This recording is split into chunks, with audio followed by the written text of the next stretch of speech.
Hello my dear students, I welcome you all at my own YouTube channel English by Sandeep Saran. बहुत बहुत स्वागत करता हूं आपका मेरे YouTube channel English by Sandeep Saran पर।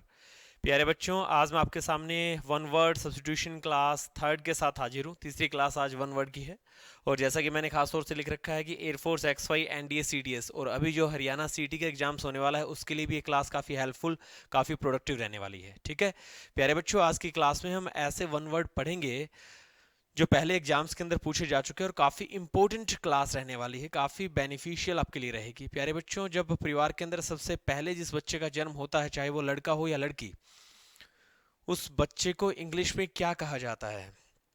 ठीक है, जिसे हम जेस्ट बोलते हैं। ठीक है, लड़का या फिर लड़की जो भी होता है। ठीक है, जैसे हरियाणा वगैरह में या फिर गांव में बोला जाता है कि मोबी लड़का या लड़की। ठीक है ना, जो परिवार में सबसे पहले पैदा होता है, हमारे कजन्स के अंदर सबसे बड़ा जो होता है, ठीक है ना, जो दादा दादी का सबसे ज़्यादा लाडला होता है, उसे इंग्लिश में क्या कहा जाता है?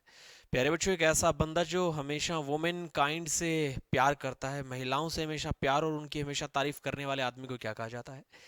ऐसी क्या प्रैक्टिस होती है जब एक पुरुष कई महिलाओं के साथ शादी कर लेता है, उसे इंग्लिश में क्या कहा जाता है? ऐसी बहुत सारी बातें आज हम डिस्कस करने जा रहे हैं। ठीक है, चलिए एक या फिर प्यारे बच्चों, किसी कोई आदमी जब किसी दूसरे के सॉन्ग्स को चुरा चुरा लेता है, उसे लिटरेरी थेफ्ट कहा जाता है, साहित्यिक चोरी, उसे इंग्लिश में क्या बोला जाता है? बहुत सारी बातें आज हम पढ़ने वाले हैं। काफी इंटरेस्टिंग ये क्लास आपकी रहने वाली है। ज्यादा से ज्यादा शेयर करें, लाइक करें, अच्छी लगे तो प्यारे बच्चों की प्यारा सा कमेंट जरूर करें। ठीक है, चलिए स्टार्ट करता हूं मैं मेरी आज की क्लास को। फर्स्ट क्वेश्चन आपके सामने स्क्रीन पे ये रहा, फटाफट से आइए। पहला क्वेश्चन, वन वर्ड। और वन वर्ड क्या होता है आप शायद अच्छे तरीके से जान गए होंगे प्यारे बच्चों। वर्ड, वन वर्ड का मतलब होता है आपका अनेक शब्दों के लिए एक शब्द। इसका मतलब क्या होता है? अनेक शब्दों के लिए एक शब्द, इसका मीनिंग होता है। ठीक है ना, पूरी एक लाइन दी होगी पेपर में और उसके लिए एक वर्ड आपको बताना है। जैसे पहला क्वेश्चन, अ लेडीज अम्ब्रेला, मतलब एक महिला के अम्ब्रेला को क्या कहा जाता है? या फिर और अ लाइट वेट अम्ब्रेला, या फिर प्यारे बच्चों एक लाइट वेट का अम्ब्रेला जो महिलाएं खास तौर से प्रयोग करती हैं, अपने पर्स के अंदर वो एक छाता रखती हैं। ठीक है, छोटा सा छाता होता है जिसके अंदर केवल और केवल वो लड़की, वो महिला ही आ सकती है। ठीक है प्यारे बच्चों, अगर वो लड़की छोटा सा छाता लिए लेकर के जा रही है तो उस छाते को क्या कहा जाता है जो वो अपने पर्स के अंदर रखती है? उस छाते के नीचे किसी और की कोई जगह नहीं है, सिर्फ वो अकेला लड़की के लिए छाता होता है, क्योंकि छोटा सा होता है। ठीक है ना, तो बड़ा छाता है नहीं उसके अंदर, आपके लिए तो कोई जगह है नहीं छाते में। ठीक है, तो प्यारे बच्चों छोटे से छाते को क्या कहा जाता है जो महिलाएं यूज करती है? पैरासोल। क्या करती है? पैरासोल। प्यारे बच्चों, वो होता तो छोटा सा छाता, लेकिन महिलाओं को लगता है कि ये क्या है? पैरासूट ही है उनके लिए। क्या है? एक पैरासूट। मतलब एक दिन इसी तरीके से किसी दुकान पे बैठा था और बारिश आ गई और एक लड़की ने कहा कि मेरे पर्स से एक बार पैरासूट निकालना। और मैंने कहा यार पैरासूट, हिसार में उड़ेगी ली ये लड़की? और उसने निकाला पैरासोल। क्या निकाला? पैरासोल। और फिर मैंने लड़कों को कहा कि भाई वो पैरासूट नहीं था, वो पैरासोल बोल रही थी। और पैरासोल का मतलब होता है एक ऐसा छाता जो महिला अपने पर्स के अंदर रखती है, छोटा सा छाता। ठीक है, धूप से बचने के लिए, बारिश से बचने के लिए। क्वेश्चन याद रह जाएगा पक्का? आगे बढ़े, चलिए सेकंड क्वेश्चन पे आते हैं। फटाफट से आ जाइए क्वेश्चन नंबर सेकंड पे। दूसरा सवाल, एन एनिमल और plant that depends on others to live, एक ऐसा जानवर या फिर एक ऐसा पौधा जो दूसरों के ऊपर डिपेंड करता है, ठीक है, जिंदा रहने के लिए, अपना जीवन यापन करने के लिए, उसे प्यारे बच्चों पैरासाइट कहा जाता है। क्या बोला जाता है उसे? पैरासाइट बोला जाता है। पैरासाइट बोले तो प्यारे बच्चों ये होता है परजीवी। क्या होता है प्यारे बच्चों? ये परजीवी होता है। पैरासाइट को परजीवी बोला जाता है। ठीक है, एक ऐसा जानवर या फिर एक ऐसा पौधा जो दूसरों के ऊपर निर्भर करके अपना जीवन यापन करता है। ये साइंस की डेफिनेशन है। पेपर वाला आपको एक डेफिनेशन देकर के देगा, एन एनिमल और plant that depends on others to live, एक ऐसा जानवर, एक ऐसा पौधा जो जिंदा रहने के लिए दूसरों पर डिपेंड करता है, उसे क्या कहा जाता है? पैरासाइट कहा जाता है। क्या कहा जाता है? पैरासाइट। याद रह जाएगा पक्का। थर्ड क्वेश्चन पे आते हैं, फटाफट से आइए। थर्ड क्वेश्चन, थर्ड क्वेश्चन आपकी स्क्रीन पे ये रहा, बताइए फटाफट।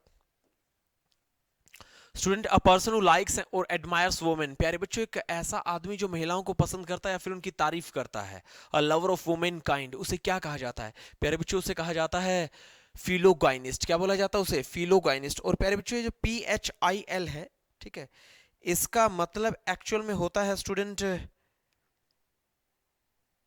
प्यार, लव। इसका मतलब एक्चुअल में प्यार और लव होता है। फटाफट एक बार आप ये डेफिनेशन नोट कर लें, फिर हम आगे बढ़ते हैं।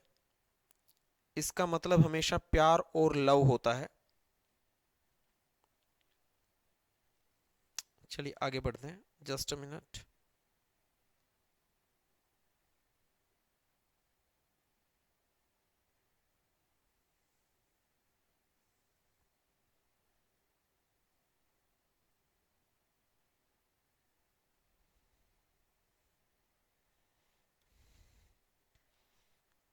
चलिए आगे बढ़ते हैं। अ पर्सन हु लाइक्स और एडमायर्स वुमेन, वो क्या होगा? A lover of women kind होगा। प्यारे बच्चों यहाँ पे मैंने एक वर्ड लिखा फिल। इस फिल का मतलब होता है related to love, and gyne is related to women. Gyne is related to women.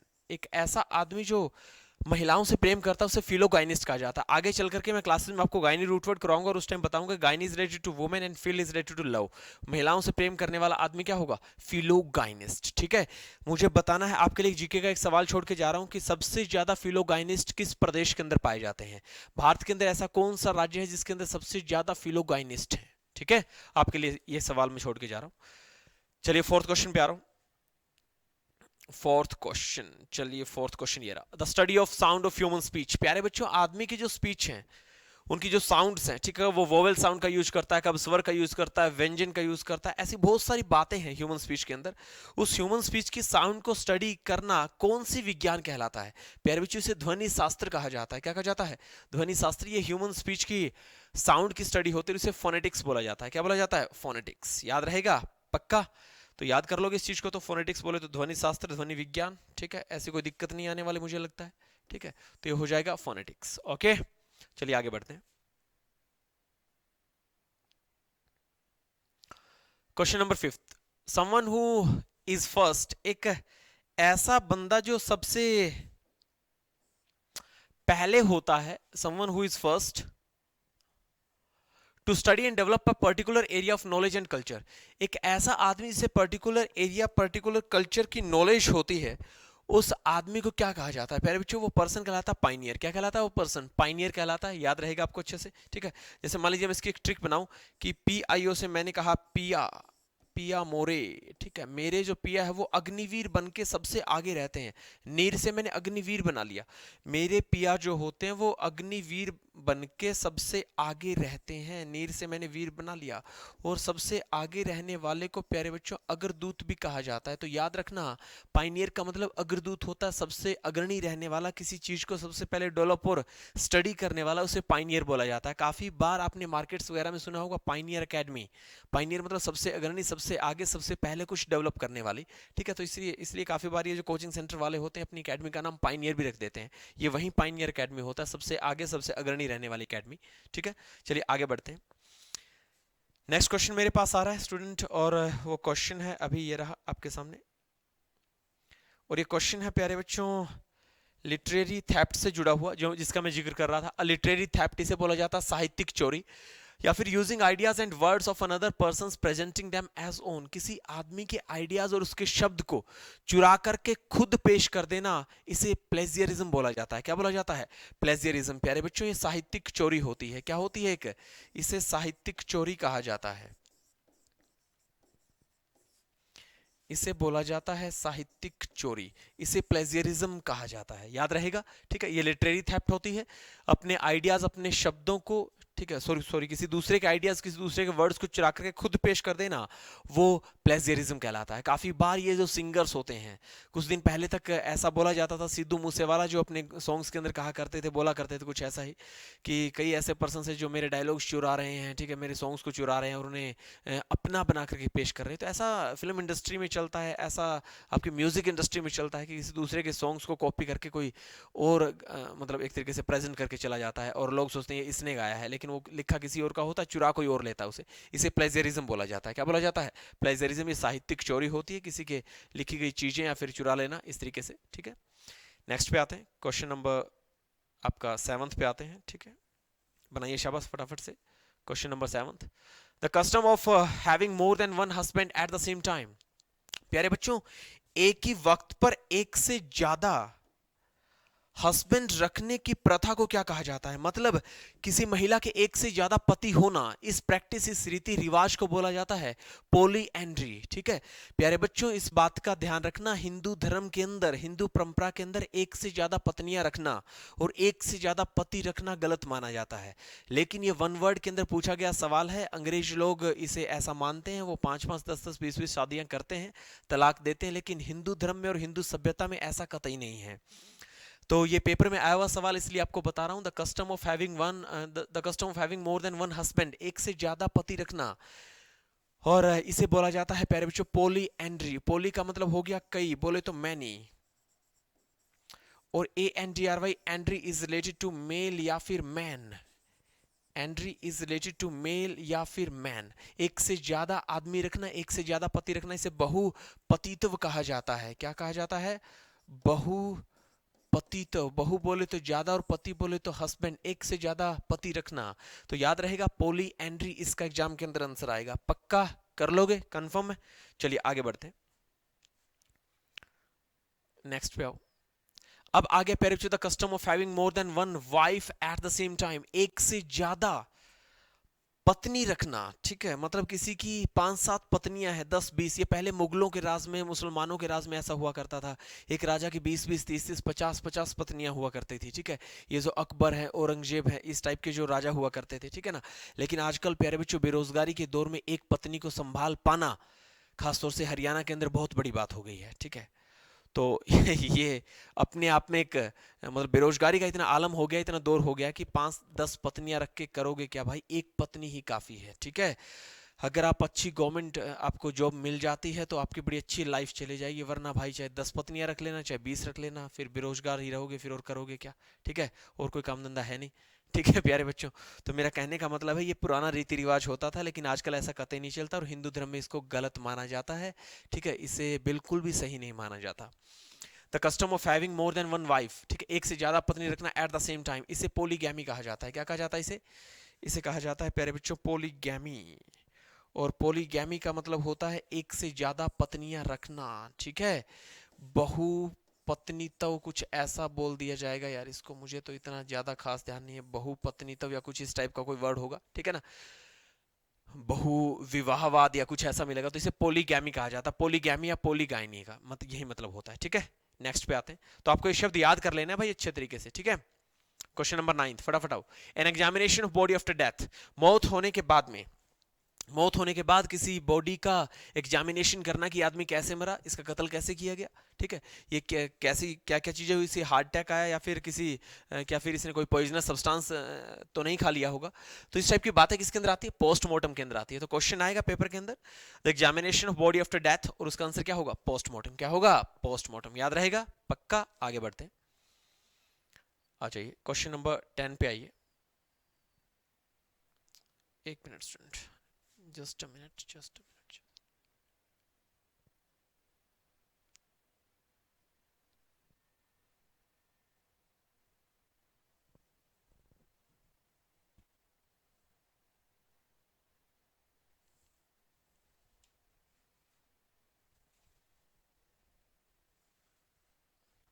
थोड़ा सा मिस्टेक हो गया, ठीक है। क्वेश्चन नंबर कितना था? 10 था ना हमारा। आ जाइए क्वेश्चन नंबर 10 पे, फटाफट बताइए क्वेश्चन नंबर 10 का क्या मतलब निकलेगा, बताइए फटाफट से। The state of being the first born child in a family. Student, सबसे पहले परिवार में जिस बच्चे का जन्म होता है उस बच्चे को क्या कहा जाता है? जो सबसे पहले उनका वंश बढ़ाने का काम करता है, चाहे वो लड़का हो चाहे वो लड़की हो, सबसे पहले जिसका जन्म होता है प्यारे बच्चों, से प्राइमोजेनिटर कहा जाता है। क्या कहा जाता है? उसे बोला जाता है प्राइमोजेनिटर। प्राइम मतलब सबसे पहले और जेनिटर मतलब वंश वृद्धि का काम जिसने किया, जिसने जनरेशन चलाने का काम किया। और प्राइमो बोले तो प्रथम। ऐसे लड़के या लड़की, ऐसे बेबी, ऐसे चाइल्ड को कहा जाता है प्यारे बच्चों प्राइमोजेनिटर। तो याद रखना क्वेश्चन आएगा पेपर में, the state of being the first born child in a family, इसे प्राइमोजेनिटर बोला जाता है, ठीक है। तो आप मुझे बताना कि कमेंट करके नीचे लिखना कि कौन कौन सा लड़का या फिर लड़की अपने परिवार में प्राइमोजेनिटर है, ठीक है। सबसे पहले जिसका जन्म हुआ, बाकी सारे जो कजन्स है वो उससे छोटे हैं, ठीक है ना। लेकिन सबसे बड़ा परिवार में वही है, सबसे पहला पोता या पोती अपने दादा का वही बना था, ठीक है। चलिए आगे आइए, क्वेश्चन नंबर 11 फटाफट बताइए। The persons tendency to क्वाल। एक आदमी की टेंडेंसी, एक आदमी की प्रवृत्ति। टेंडेंसी का मतलब होता है प्यारे बच्चों प्रवृत्ति, टू क्वाल का मतलब लड़ाई झगड़ा करने की। प्यारे बच्चों, एक आदमी की लड़ाई झगड़ा करने की प्रवृत्ति को क्या कहा जाता है? उसे पगनासिटी कहा जाता है। देखिए वैसे भी ये वर्ड साफ साफ बता रहा है, पगना बोले तो पंगे और सिटी बोले तो शहर में, ठीक है। सारा दिन शहर में पंगे लेता है, क्यों? क्योंकि उसको पगनासिटी हो गया। पगनासिटी बोले तो उसको लड़ने की इच्छा रहती है, हमेशा लड़ाई करने की, ठीक है। तो याद रखना, पर्सन टेंडेंसी टू क्वाल, क्वाल होता है लड़ना झगड़ना, और टेंडेंसी का मतलब होता है प्रवृत्ति या इच्छा। एक आदमी की हमेशा लड़ने झगड़ने की इच्छा है, प्रवृत्ति को प्यारे बच्चों कहा जाता है पगनासिटी। क्या बोला जाता है? पगनासिटी कहा जाता है, ठीक है, लड़ाई करने की इच्छा। आगे बढ़े, चलिए क्वेश्चन नंबर आ जाते हैं जी 12th पे। बताओ फटाफट से 12th क्या आंसर होगा? A person who believes that it is important to speak, एक ऐसा आदमी जो विश्वास रखता है कि इट इज इंपॉर्टेंट, यह काफी महत्वपूर्ण है, टू स्पीक बात करना, राइट लिखना, एंड टू डू थिंग्स और चीजों को करना in a correct and traditional way, एक अच्छे और परंपरागत तरीके से काम करना ही सही रहता है। ऐसे आदमी को क्या कहा जाता है? मतलब मान लीजिए कोई हरियाणा का आदमी है, वो हरियाणवी में बोलना लिखना सुनना और अपना काम करना पसंद करता है, चाहे सामने कितना बड़ा ऑफिसर क्यों ना बैठा हो। वो अपनी बात अपने ही वे से साधारण और सिंपल और सच्चे अच्छे और वास्तविक तरीके से रिप्रेजेंट करना चाहता है। ऐसे आदमी को प्यूरिस्ट कहा जाता है, जो अपनी जो प्योर फॉर्म है लैंग्वेज की, बस उसे ही यूज करता है। अपने काम करने के तौर तरीके बिल्कुल ट्रेडिशनल रखता है, बिल्कुल परंपरागत रखता है, बिल्कुल भी नहीं बदलना चाहता आज के जमाने के मुताबिक, वो प्यूरिस्ट होता है।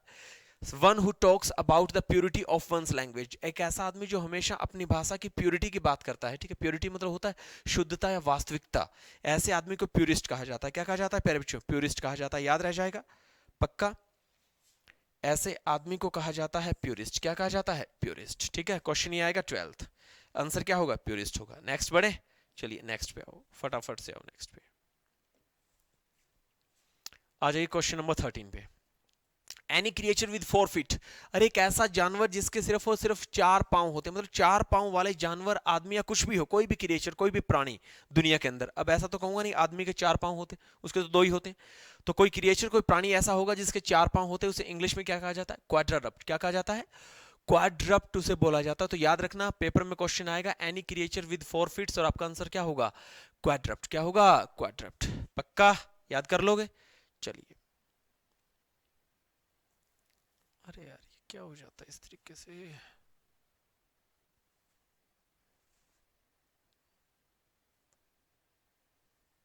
चलिए क्वेश्चन नंबर 14 पे आइए।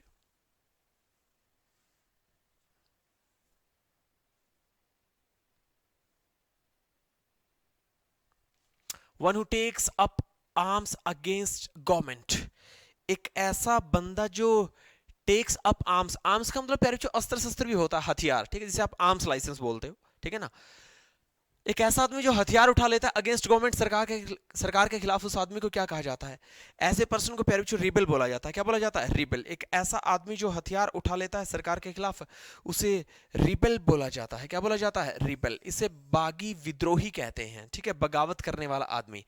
स्टूडेंट याद रखना, रिबेल का एक सिनोनियम अपने आप में रिवोल्यूशनरी भी हो सकता है, इसे क्रांतिकारी कहा जाता है। क्या कहा जाता है? क्रांतिकारी।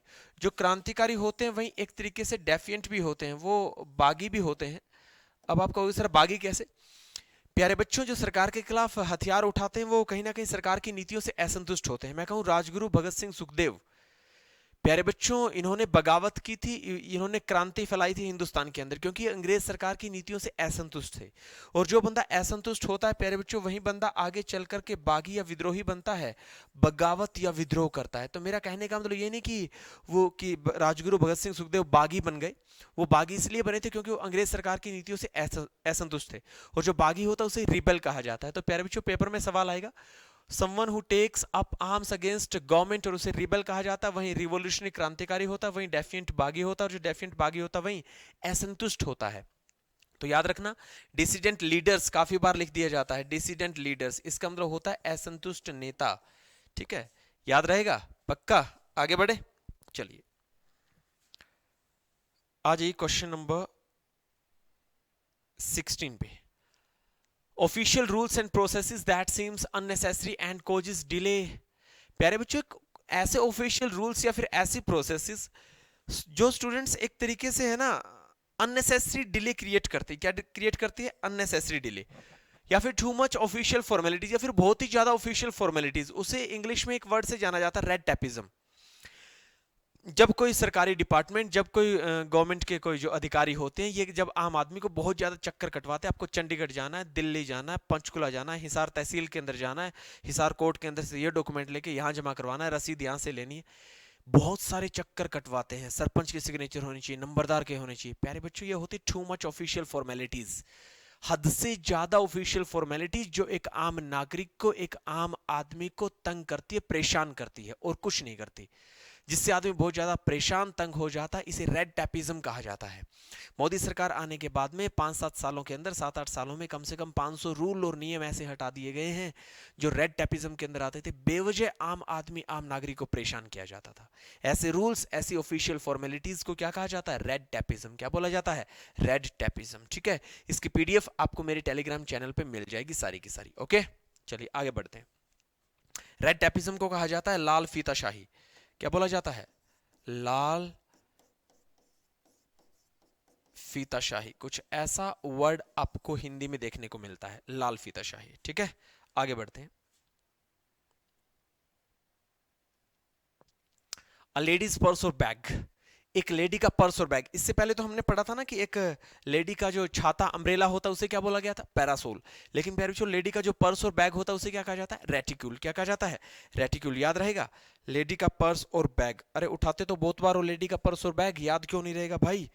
ठीक है, वैसे भी हिसार में रहते हो आप तो लेडीज का पर्स और बैग तो अच्छे से पता होगा आपको। ठीक है, अपना बैग चाहे आप भूल जाओ, लेकिन लेडी का पर्स और बैग और लड़की का पर्स और बैग तो आप कभी नहीं भूलोगे। ठीक है, इसे रेटिक्यूल कहा जाता है। छोटी सी ट्रिक बता दूं, एक रिटीज गाड़ी होती है ना, RITZ, रिटीज के अंदर एक मैम साहब बैठी है। मैं कहता हूं मैम साहब, क्यों रिटीज के अंदर CU से मैंने बना लिया, क्यों? क्यों आप हमेशा अपनी रिटीज गाड़ी के अंदर अपना बैग भूल जाते हो? मैंने क्या कहा? रिटीज और क्यों। क्यों हमेशा आप अपनी रिटीज गाड़ी के अंदर अपना बैग भूल जाते हो? रेटिक्यूल का मतलब होता है लेडी का पर्स और बैग। बस रिटीज के अंदर क्यों अपना पर्स, अपना बैग भूलते हो? मैंने किसको कहा? किसी मैम साहब को बोल दिया। ठीक है, क्वेश्चन नंबर 16 का आंसर आ गया रेटिक्यूल। चलिए आगे बढ़ते हैं, क्वेश्चन नंबर 17 पे आते हैं। बनाइए शाबाश, क्वेश्चन नंबर 17 बनाइए।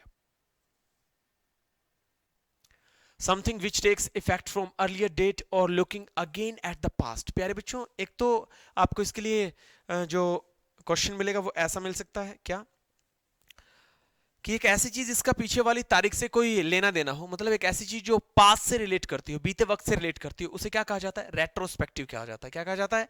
Retrospective. Something which takes effect from earlier date और looking again at the past. ठीक है, पक्का, इसे रेट्रोस्पेक्टिव बोला जाता है। याद रहेगा? आगे बढ़े, चलिए आगे बढ़ते हैं। काफी अच्छा क्वेश्चन है ये, याद रखना है आपको। 18, violating sanctity of a religious place. प्यारे बच्चों, रिलीजियस प्लेस होता है धार्मिक स्थान, और वॉयलेट का मतलब होता है प्यारे बच्चों उल्लंघन कर देना। सैंक्टिटी का मतलब होता है पवित्रता। इसका मतलब क्या होता है? पवित्रता। ऑफ अ रिलीजियस प्लेस होता है धार्मिक स्थान, किसी धार्मिक स्थान की पवित्रता को वॉयलेट होता है उल्लंघन करना। किसी धार्मिक स्थान की पवित्रता का उल्लंघन करना इंग्लिश में सैक्रिलेज कहा जाता है। क्या कहा जाता है प्यारे बच्चों? सैक्रिलेज। और इसे हिंदी में बोला जाता है अपवित्रीकरण। क्या बोला जाता है? अपवित्रीकरण। इसे अपवित्रीकरण बोलते हैं, सैक्रिलेज को। याद रहेगा, पक्की बात है। ठीक है, तो violating sanctity of religious place, इसे सैक्रिलेज कहा जाता है, अपवित्रीकरण। काफी बार ऐसा देखा जाता है कि मुसलमानों का जो इलाका होता है उसके अंदर मंदिर तोड़ दिया जाता है, और हिंदुओं का जो इलाका होता है उसके अंदर मस्जिद को तोड़ दिया जाता है। हिंदुओं के इलाके के अंदर मस्जिद को तोड़ना और मुसलमानों के क्षेत्र के अंदर मंदिर को तोड़ना अपने आप में एक सैक्रिलेज से प्यारे बच्चों एक अपवित्रीकरण है।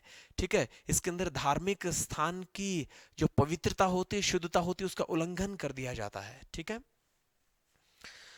लेकिन हिंदुस्तान के अंदर सभी धर्मों की इज्जत होती है, ये ऐसा देश नहीं है। हम हमारे देश से बखूबी प्यार करते हैं और सभी धर्मों की इज्जत यहां करते हैं। ठीक है, question number 19, a person who takes pleasure from inflicting pain, suffering and humiliation. प्यारे बच्चों, एक ऐसा आदमी जो कि प्लेजर मतलब मजा लेता है, जिसे आनंद मिलता है, फ्रॉम इन्फ्लिक्टिंग तंग करके, ठीक है, मतलब लोगों क्या देकर के? पेन, दुख देकर के, सफरिंग देकर के, ह्यूमिलिएशन का मतलब होता है डिसऑनर, डिसरिस्पेक्ट। मतलब कि प्यारे बच्चों, एक ऐसा आदमी जो दूसरों को तंग करके बड़ा खुश होता है, उनकी डिसरिस्पेक्ट करके बड़ा खुश होता है, ऐसे आदमी को प्यारे बच्चों सैडिस्ट कहा जाता है। सैडिस्ट का मतलब होता है इसको उदास से बना लेना। आज अगर आप दूसरों को उदास करने का काम कर रहे हो तो आप क्या बन रहे हो, आप सैडिस्ट बन रहे हो। सैडिस्ट मतलब जो दूसरों को उदास करता है, जो दूसरों की जिंदगी का मजाक उड़ाता है और खुद मजे लेता है, ठीक है ना, दूसरों की सफरिंग से, पेन से, ह्यूमिलिएशन से, उस आदमी को सैडिस्ट कहा जाता है। क्या कहा जाता है? सैडिस्ट। याद रखना है आपको। क्वेश्चन नंबर 20 पे आ रहे हैं। अ वुमेन विद पीविश नेचर, एक महिला जिसका पीविश नेचर होता है। पहले मैं आपको पीविश बता देता हूं क्या होता है। मैं कह दूं कि पी लिया उसने, पी से पी लिया उसने, VISH से मैंने बना लिया विश।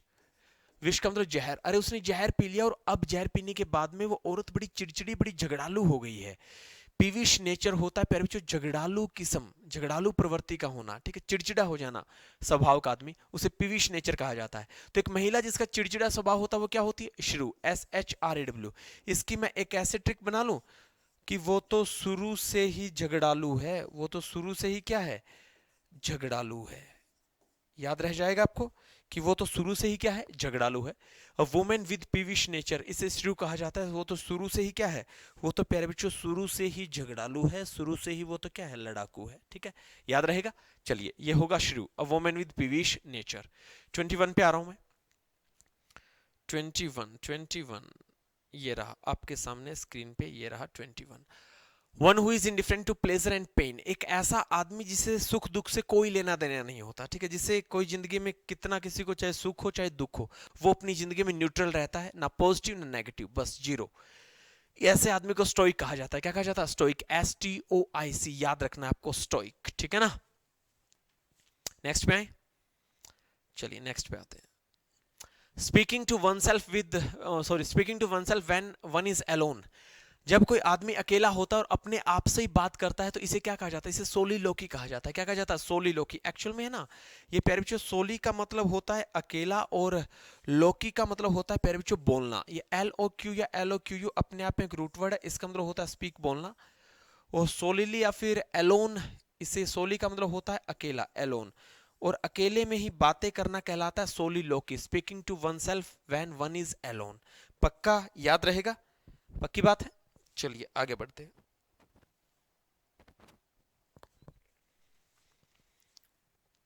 नेक्स्ट क्वेश्चन पे आ रहे हैं। Question number 23। अक्रिंग टू और मोर इवेंट एट अ टाइम, प्यारे बच्चों एक ही वक्त पर दो या दो से ज्यादा चीजें घटित हो जाना उसे सिंक्रोनाइज बोला जाता है। क्या बोला जाता है? सिंक्रोनाइज। काफी अच्छा सवाल है। अक्रिंग टू और मोर इवेंट्स एट अ टाइम, एक ही वक्त पर एक से ज्यादा इवेंट का घटित होना सिंक्रोनाइज कहलाता है। क्वेश्चन याद रहेगा, पक्की बात है। और वैसे भी एक चीज और बता दूं, यहाँ पे एक वर्ड आ रहा है क्रोनो। क्रोनो जब भी वर्ड आएगा तो प्यारे बच्चों याद रखना वो हमेशा टाइम से रिलेट करेगा। क्रोनो एक ऐसा वर्ड होता है जो हमेशा और हमेशा किससे रिलेट करता है प्यारे बच्चों? जो हमेशा और हमेशा टाइम, वक्त से रिलेट करता है, क्रोनो। और SYN का मतलब सिनोनियम, साथ साथ, सेम सेम, ठीक है। दो या दो से ज्यादा घटनाएं एक ही वक्त पर हो उसे सिंक्रोनाइज कहा जाता है। नेक्स्ट क्वेश्चन पे आ रहा हूं मैं।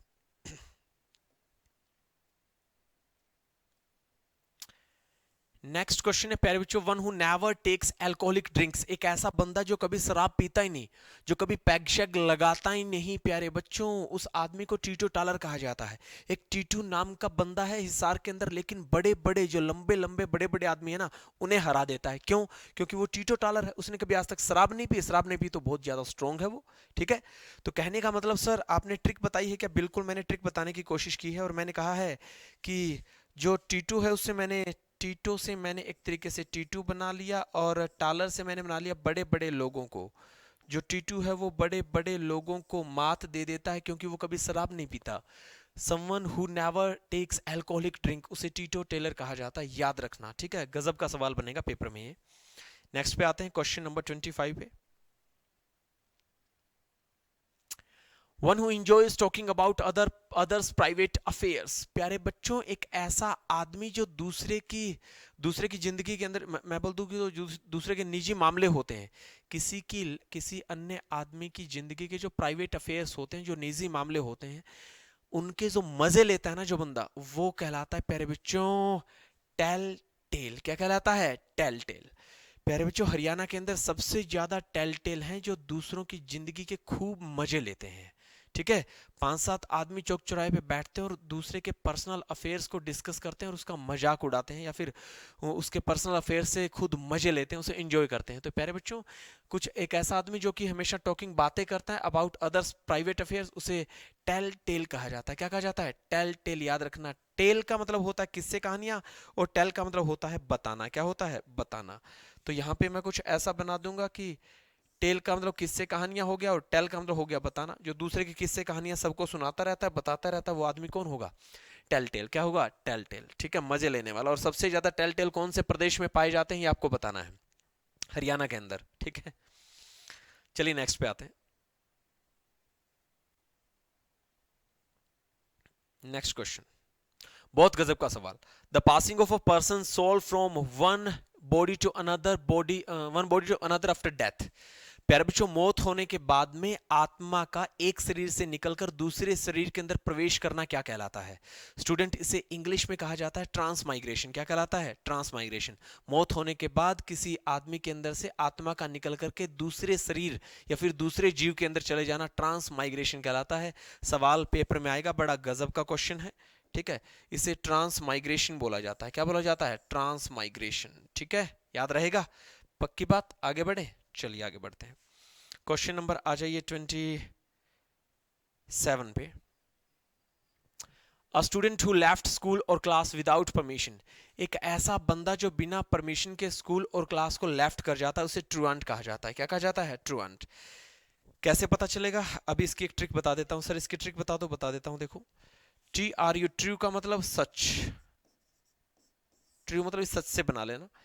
ANT, आंट से बना लेना। वो आंटी जो स्कूल में काम करती है, वो आंटी जो स्कूल में काम करती है वो ट्रू मतलब सच बोलती है कि आपका बेटा स्कूल और क्लास से बिना परमिशन के भाग जाता है। मैंने ट्रिक क्या बनाई?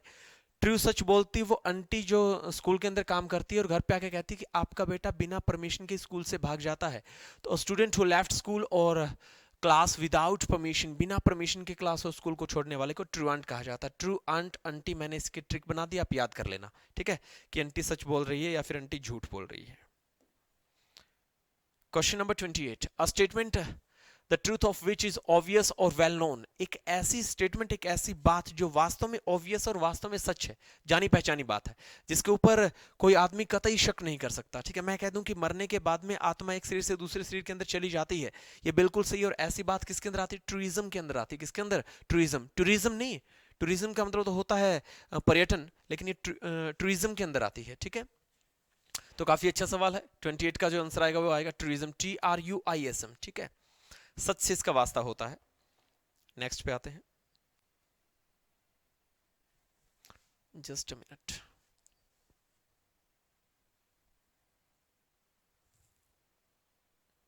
ट्वेंटी एट हो गया था ना, चलिए 29, one who lends money at higher rate of interest. एक ऐसा आदमी जो बहुत ज्यादा ब्याज दरों पे दूसरों को पैसा देता है, उसे यूजर कहा जाता है। क्या कहा जाता है? यूजर बोला जाता है उसे। ठीक है, ये यूजर होता क्या है सर? इसकी कोई ट्रिक बनेगी? इसकी बिल्कुल ट्रिक बनेगी, देखना। इसकी ट्रिक कुछ आपको ऐसी बनानी है कि यूज मतलब प्रयोग, प्रयोग मत करना आर यार से रे। ठीक है, प्रयोग मत करना रे, प्रयोग मत करना रे उस आदमी का पैसा। क्यों? क्योंकि वो तो बहुत ज्यादा ब्याज लेता है। One who lends money at higher rate of interest, वो यूजर होता है। USURER, यूज मत करना रे उसका पैसा, क्योंकि वो यूजर है। ठीक है, तो आपको इस तरीके से याद कर लेना है। नेक्स्ट और लास्ट, नेक्स्ट कहूं या फिर आज की वीडियो का लास्ट क्वेश्चन कहूं? ठीक है, काफी अच्छा सवाल। क्या वन, सॉरी ये रहा,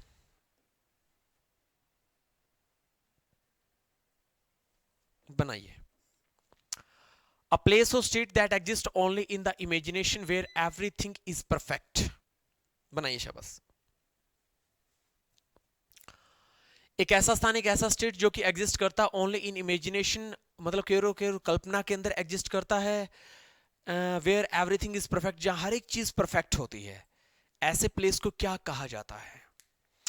स्टूडेंट, ऐसा प्लेस, ऐसा स्टेट वैसे तो दुनिया में कहीं नहीं है जहां पे ऐशो आराम के तमाम साधन हैं।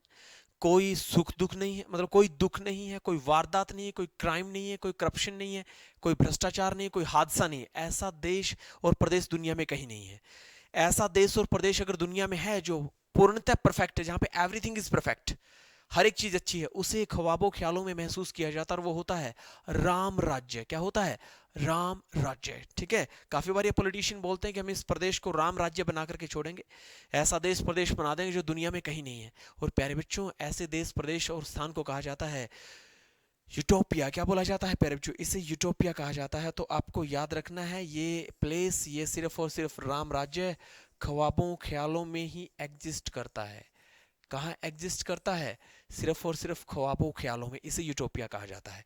तो पेपर में डेफिनेशन आएगी, आपको इसके लिए आंसर करके आना है यूटोपिया। ठीक है प्यारे बच्चों, आज की क्लास के अंदर मैंने 31 वर्ड सब्स्टिट्यूशन करवाए हैं। आई होप आपको अच्छे से पसंद आए होंगे, अच्छे से समझ आए होंगे। ठीक है, क्लास अच्छी लगी है, अच्छे से कमेंट करना, शेयर करना, लाइक करना। और प्यारे बच्चों, इसकी पीडीएफ आपको मेरे टेलीग्राम चैनल पे मिल जाएगी। Thanks for watching this video. इस वीडियो को देखने के लिए आपका बहुत बहुत धन्यवाद। Thank you so much. जय हिंद, जय भारत।